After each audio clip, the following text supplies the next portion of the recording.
morning. We got a little taste of winter here in the middle of summer.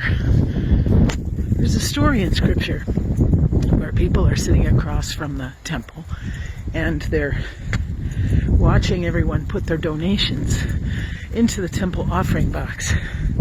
And a widow comes up who doesn't have much of anything to live on, but she puts all that she has to live on in the temple box. Everything she has. Why does she do that? She does that because she knows that God will provide. We know that. We heard the story the other day about the Good Shepherd. We know that God will provide.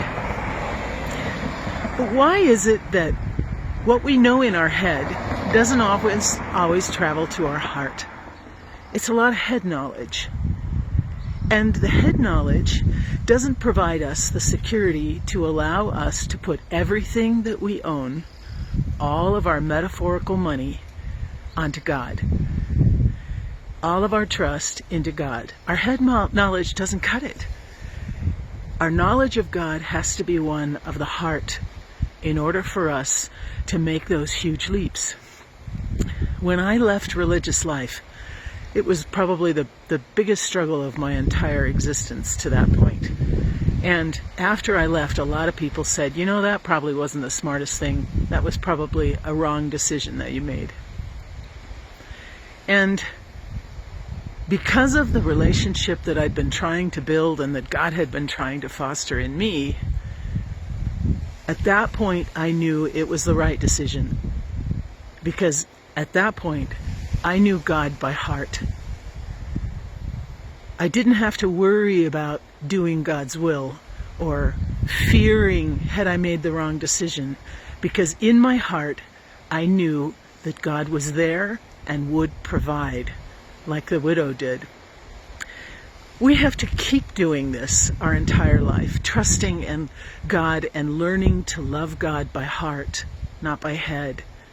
All that knowledge we have, if it doesn't give us the security to cast our whole life on Him, on God, then the head knowledge doesn't do it.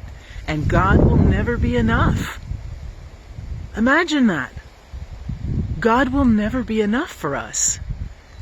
It has to be that we know God by heart, that we trust God in our decision making.